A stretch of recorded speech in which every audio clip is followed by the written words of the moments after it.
Halo, saya Sumarpung. Selamat datang di channel Halim 2020. Pada kesempatan ini kita akan membahas tentang Opportunity Planning bagian kedua, yaitu Opportunity Assessment. Mari kita lihat sama-sama.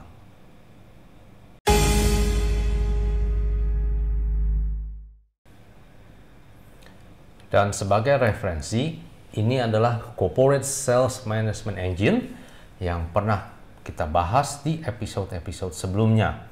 Dan Opportunity Planning merupakan bagian dari komponen planning, yaitu yang berada di kelompok yang di bawah ini.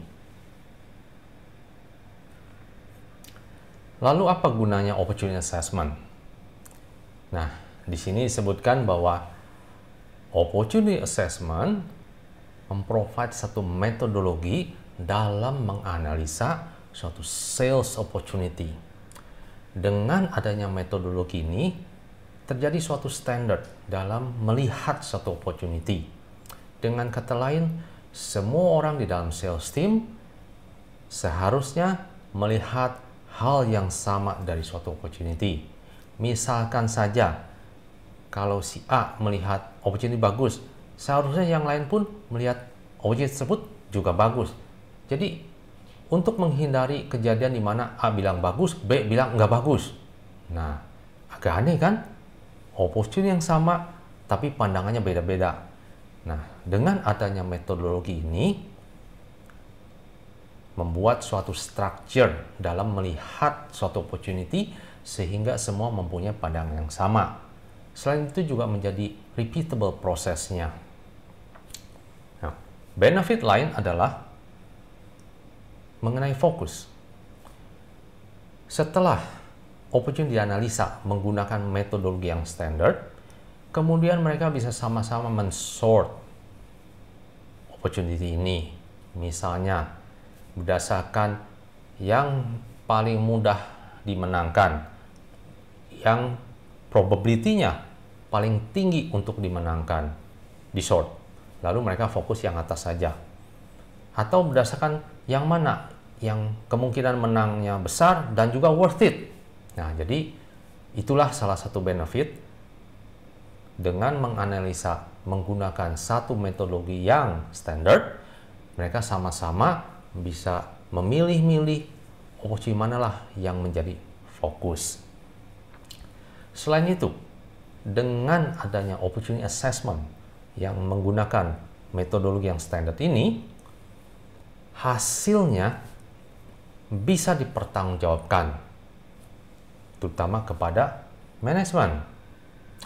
Misalkan saja, ada satu opportunity, setelah melalui proses assessment ini, diputuskan oleh sales team untuk diambil.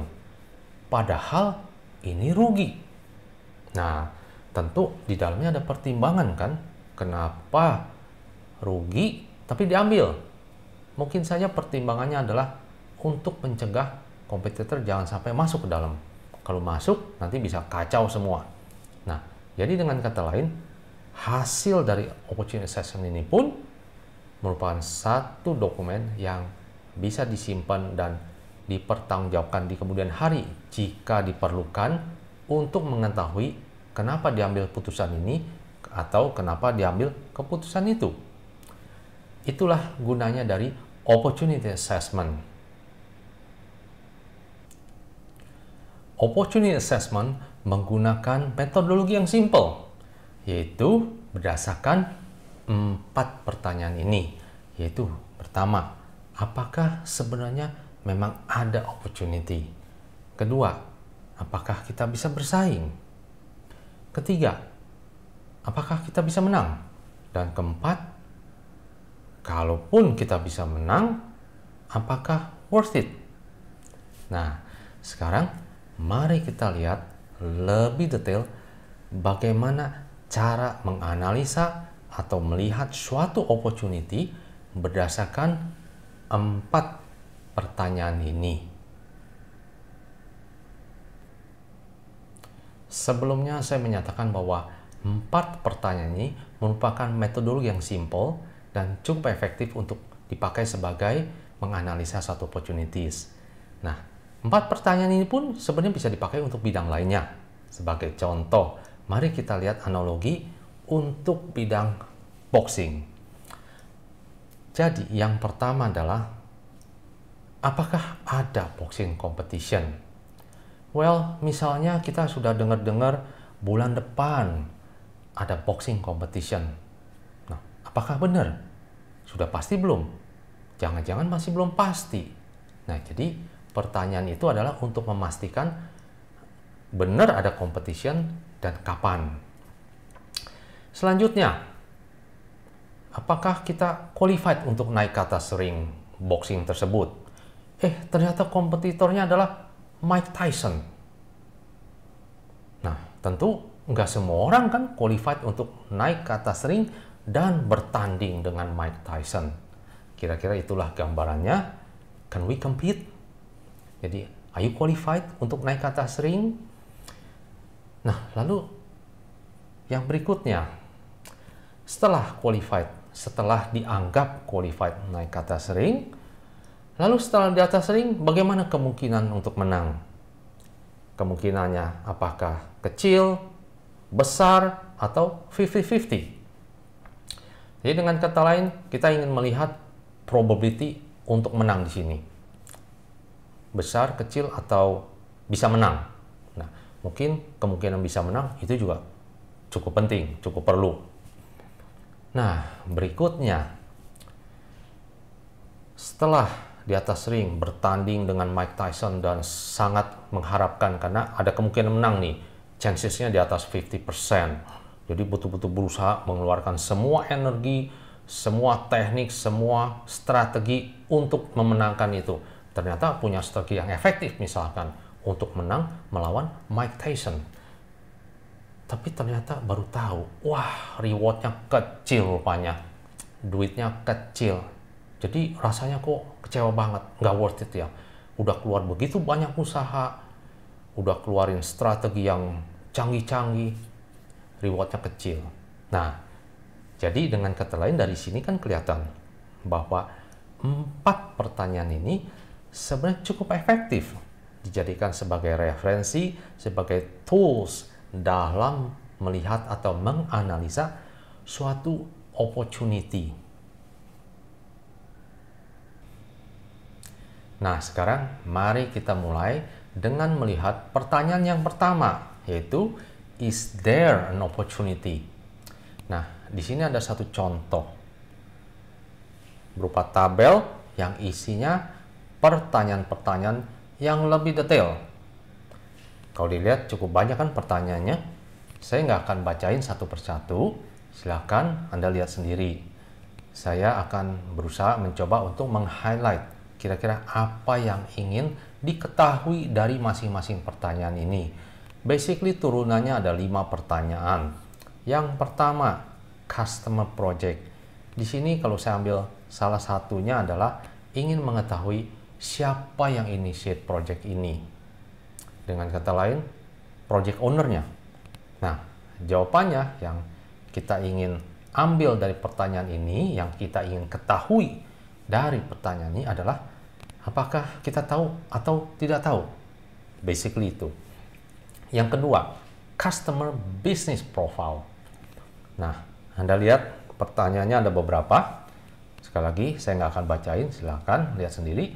Tapi basically kita ingin melihat apakah customer ini, klien ini berada dalam market yang menarik.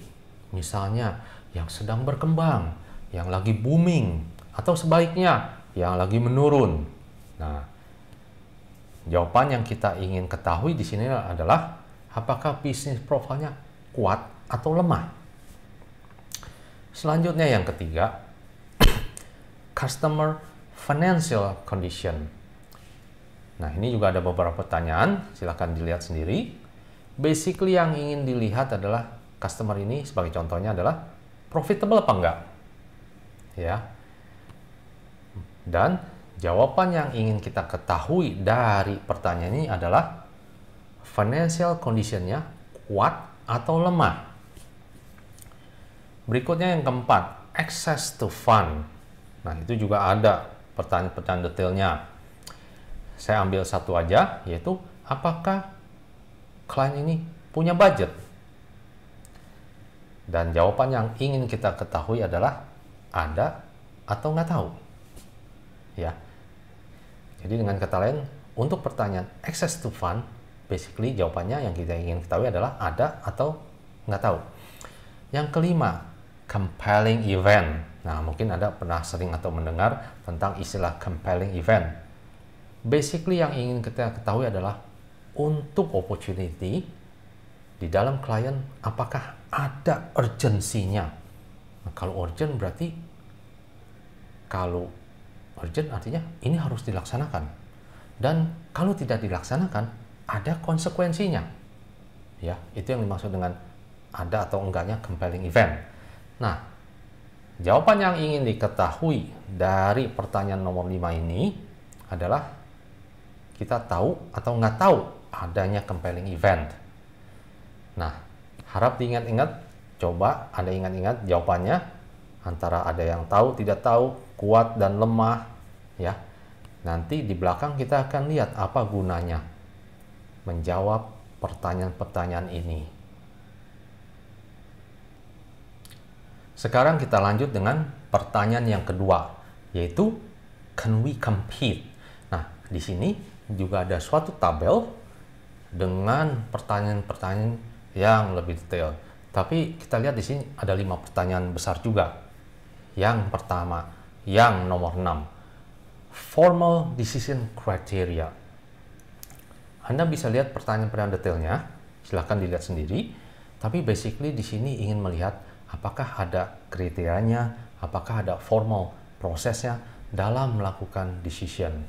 Nah, jawaban yang ingin kita tahu, ingin kita ambil adalah untuk formal decision criteria adalah apakah kita tahu atau nggak tahu ada decision criteria itu. Berikutnya, solution fit. Nah, kita kan coba provide solution kepada klien. Nah, apakah solution yang kita provide itu basically bisa solve dari semua requirements yang dikehendaki oleh clients. Dan kita pengen lihat apakah cukup bagus atau kurang. Nah, itu jawaban yang ingin kita ambil dari pertanyaan solution fit. Berikutnya, yang nomor 8 adalah sales resource requirements. Basically, yang ingin diketahui adalah berapakah biaya atau cost untuk atau dalam mengengage opportunity ini. Dan jawaban yang ingin kita lihat adalah cost-nya apakah tinggi atau cost-nya rendah. Ya, itu untuk nomor 8. Selanjutnya, yang nomor 9, customer current relationship. Nah, kita ingin melihat statusnya bagaimana relationship antara perusahaan kita dengan klien. Apakah kuat atau lemah? Itu yang ingin dilihat dari pertanyaan nomor 9, current relationship. Yang nomor 10, unique business value. Tentu Anda ketika provide solution kepada klien, Anda inginnya yang provide yang punya unique business value supaya lebih kuat posisi Anda dibandingkan komputer yang lain. Nah, tapi juga Anda tentu pengen tahu kan apa persepsi klien. Jangan-jangan Anda merasa solution yang Anda provide adalah unik, sedangkan klien melihatnya, enggak unik kok, sama aja dengan yang lainnya. Nah, untuk itu kita ingin tahu mengenai uniqueness business value Anda dan juga persepsi dari klien apakah kuat atau lemah. Nah, inilah contoh dari pertanyaan-pertanyaan untuk yang kedua, yaitu can we compete? Berikutnya adalah pertanyaan ketiga, can we win? Nah, kalau Anda lihat tadi analogi boxing, artinya kita sudah berada di atas ring, terus ketemu dengan berbagai kompetitor, apakah kita bisa menang? Seberapa tinggi probability-nya? Nah, untuk itu di sini ada suatu contoh juga berupa tabel yang isinya pertanyaan-pertanyaan yang lebih detail. Sekarang kita lihat. Yang nomor 11, insight support. apakah di dalam klien tersebut ada orang-orang yang ingin kita menang di dalam project ini, di dalam opportunity ini? Jawaban yang ingin kita lihat adalah, ada yang ingin kita menang. Berarti inside supportnya kuat, atau sebaliknya kita nggak tahu. Ya, jadi jawabannya adalah ada inside support yang kuat atau kita nggak tahu. Berikutnya, executive credibility. Dalam hal ini kita ingin tahu apakah kita punya relationship dengan eksekutif di dalam klien, dan juga apakah punya akses, ya. Jadi basically akses dan relationship dengan para eksekutif di dalam klien. Nah, yang ingin kita lihat adalah apakah kuat atau nggak tahu. Selanjutnya yang nomor 13, cultural compatibility. Nah, maksudnya adalah apakah culture-nya fit, cocok atau enggak antara perusahaan kita dengan perusahaan klien.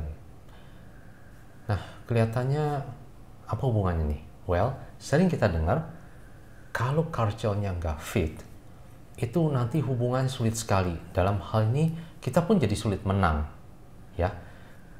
Untuk pertanyaan ini, yang ingin kita ketahui adalah culture compatibility-nya apakah bagus atau kurang bagus. Selanjutnya yang nomor 14, informal decision criteria. Di tabel sebelumnya kita sudah lihat ada formal decision criteria. Tapi untuk probability menang apa enggak, informal decision criteria, yaitu yang informal, itu ternyata lebih memegang peranan penting, ya. Jadi perlu untuk diketahui. Nah, kita pengen tahu seperti apa informal decision criteria. Jadi jawaban yang ingin kita dapat adalah apakah kita tahu atau nggak tahu. Selanjutnya yang nomor 15, political alignment. Karena Anda lihat pertanyaan-pertanyaannya, maksudnya adalah apakah kita punya support di kalangan atas di dalam klien, ya, yaitu orang-orang kuat di dalam klien. Kenapa? Tentu orang-orang itulah yang nanti bisa membantu kita untuk memenangkan opportunity ini. Nah, dan jawaban yang ingin kita lihat adalah kuat atau lemah kita punya political support di dalam klien tersebut. Nah, khusus untuk political alignment ini, karena ini satu topik yang sebenarnya agak besar, kita akan khusus membahas dalam satu episode tersendiri di episode selanjutnya. Nah, sekali lagi, jadi ini adalah contoh table yang berisikan pertanyaan-pertanyaan mengenai pertanyaan yang ketiga, yaitu can we win? Dan sekarang pertanyaan yang keempat, is it worth winning? Dan kalau kita lihat juga berupa tabel yang isinya adalah pertanyaan-pertanyaan yang lebih detail. Sekarang kita lihat yang pertama, yang nomor 16, tentang short term revenue. Jadi istilahnya immediate revenue. Yang kita ingin lihat adalah besar apa kecil? Ya, jadi jawabannya yang kita expect adalah, yang ingin kita lihat adalah besar atau kecil. Berikutnya, future revenue. Revenue nanti di masa depan. Kita juga ingin lihat berapa besar? Besar atau kecil? Selanjutnya, profitability. Nah, tadi kita udah lihat, mungkin saja ada opportunity yang walaupun minus, tapi kita ambil. Nah, inilah. Jadi kita pengen lihat jawabannya di sini. Profitnya besar apa kecil? Selanjutnya, nomor 19, degree of risk.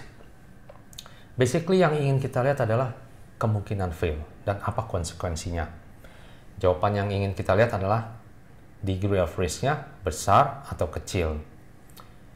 Dan selanjutnya yang terakhir, yang nomor 20 adalah strategic value. Jadi dengan kata lain, kalau di atas tadi ngomongnya duit, well, memang ada risk. Nah, yang sekarang ini yang ingin dilihat adalah selain revenue, ada benefit apa lagi kalau kita memenangkan opportunity ini? Mungkin saja ini opportunity strategik, karena bisa jadi referensi misalnya. Ya, itu contoh benefit yang didapat di luar revenue. Jawaban yang ingin dilihat adalah ada atau nggak ada strategic value-nya. Nah, inilah contoh daftar pertanyaan-pertanyaan dari pertanyaan keempat, is it worth winning the risk? Nah, setelah kita melakukan exercise terhadap 4 pertanyaan itu, sekarang hasilnya semua ditabulasi menjadi suatu tabel seperti tabel ini. Nah, jadi dalam hal ini ada 4 kotak, masing-masing satu pertanyaan besar. Di dalamnya ada 5 pertanyaan yang lebih detail. Coba kita lihat yang pertama. Is there an opportunity? Contohnya, customer business profile. Jawabannya bagus atau kurang bagus. Kalau bagus, di kolom sebelahnya dikasih atau ditulis tanda plus. Kalau kurang bagus, dikasih tanda minus. Kalau misalnya kita nggak tahu, nggak ada informasi, tulis sebagai tanda tanya. Begitulah semua ke-20 pertanyaan ini dikasih tanda di dalam kolom yang kosong itu. Nah, tentu profil dari suatu opportunity yang bagus adalah kalau semuanya plus, semuanya positif, gitu ya. Nah, jadi kalau dilihat pertama-tama tentu is there an opportunity? Kalau kebanyakan plus berarti bagus, benar-benar ada opportunity-nya. Berikutnya, can we compete? Nah, mestinya semuanya banyak plusnya dong. Kalau yang plusnya sedikit berarti kita nggak bisa compete, kita belum bisa naik ke atas ring boxing. Terus kotak yang ketiga, can we win? Nah, itu juga kalau misalkan plusnya cuma sedikit, 1 apa 2, nah ini kan berarti probability-nya jadi kurang bagus untuk bisa menang. Nah, baru yang terakhir, is it worth winning? Nah, yang menarik kalau misalkan yang pertama bagus-bagus, kedua juga bagus-bagus, ketiga can we win bagus, keempat it's not worth it to win, misalkan semuanya minus. Nah, ini juga tentu hanya berupa hasil analisa, keputusannya mungkin bisa di-escalate ke manajemen, apakah opportunity ini tetap diambil misalkan. Jadi dengan kata lain, ini hanya sekedar metodologi sebagai suatu cara, suatu teknik yang standar yang bisa dipakai untuk menganalisa suatu opportunity. Nah, sekali lagi, perlu suatu metodologi yang standar supaya semua sales team, semua member di dalam sales team bisa menggunakan dan mempunyai persepsi yang sama dalam melihat suatu opportunity, yaitu ke-20 pertanyaan ini. Bagi perusahaan Anda, tentu Anda bisa mendefinisikan sendiri pertanyaan-pertanyaan apa yang Anda ingin gunakan dalam menganalisa opportunity di dalam perusahaan Anda. Sekali lagi, ini hanya sekedar sebagai contoh yang dapat Anda gunakan sebagai referensi dalam membuat daftar pertanyaan untuk opportunity assessment di dalam perusahaan Anda sendiri. Lalu selanjutnya, menurut Anda, siapakah di dalam sales team yang seharusnya melakukan opportunity assessment? Coba Anda tebak. Betul sekali, yang harus melakukan opportunity assessment adalah para account managers, karena merekalah yang mempunyai relationship yang kuat dengan clients, merekalah yang mempunyai skills untuk melakukan opportunity assessment. Sekarang mari kita lihat hal-hal apa yang penting di dalam melakukan opportunity assessment. Kalau Anda lihat tabel tersebut, pertanyaan-pertanyaannya tidak mudah kan untuk dicari dan dijawab. Cukup banyak effort yang diperlukan untuk menjawab pertanyaan-pertanyaan itu. Coba Anda lihat lagi deh tabelnya. Nggak gampang kalau menurut saya. Nah, jadi untuk itu, ini kan tugas dan tanggung jawab seorang account manager. Jadi karena sulit, mungkin saja para account manager tidak melakukannya dengan betul-betul sekuat tenaga supaya mendapat kualitas yang bagus. Jadi dalam hal ini, penting bagi sales management untuk membantu dan juga memberi coaching selama proses opportunity assessment ini, supaya hasilnya betul-betul sesuai dan standar. Lalu apa dampak dari kondisi the new normal terhadap proses opportunity assessment ini?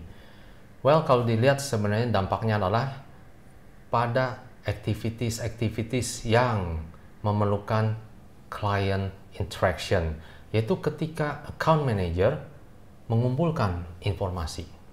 Nah, untuk itu perlu digunakan online communication tools untuk meng-engage klien, untuk mendapatkan informasi-informasi yang diperlukan untuk menjawab pertanyaan-pertanyaan yang ada di dalam tabel assessment tadi.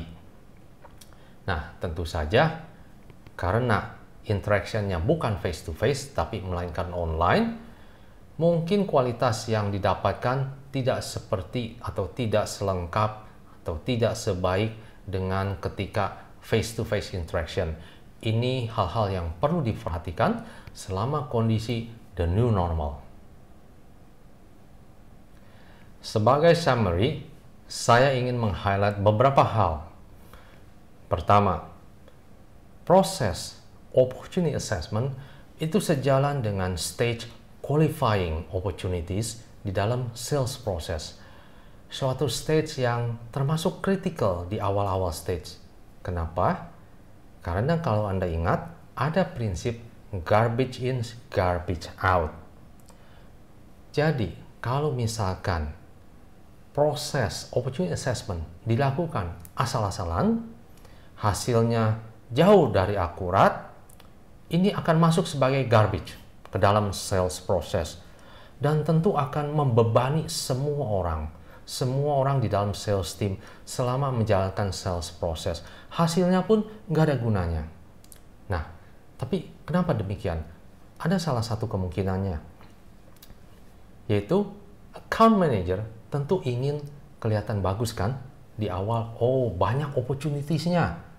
Jadi dia berusaha semuanya dibikin bagus-bagus supaya bisa masuk ke dalam sales process, lalu diharapkan teman-teman yang lain bisa bantu close walaupun opportunity-nya sebenarnya jelek. Anda udah lihat yang masuk jelek apa? Misalkan not worth it to win. Lalu tidak bisa bersaing. Probability untuk win-nya kecil. Jadi, kita udah lihat yang dimaksud dengan opportunity nggak bagus seperti apa. Nah, itu harus dicegah masuk ke dalam sales process. Karena sekali lagi, account manager punya kecenderungan semuanya dimasukin dulu supaya kelihatan bagus di awal, dan nanti tinggal kerjaan sales team di tengah, para technical person untuk moving the stages. Ini tentu nggak bagus. So, sekali lagi, sebagai summary yang ingin saya highlight, tolong dijaga, jangan sampai opportunity yang jelek, yang weak, masuk ke dalam sales process. Di episode selanjutnya, kita akan membahas opportunity planning bagian ketiga, yaitu creating the political map. Nah, mungkin Anda mikir, kok di dalam perusahaan ada politik? Nah, untuk itu, mari kita lihat nanti di episode berikutnya. See you next time.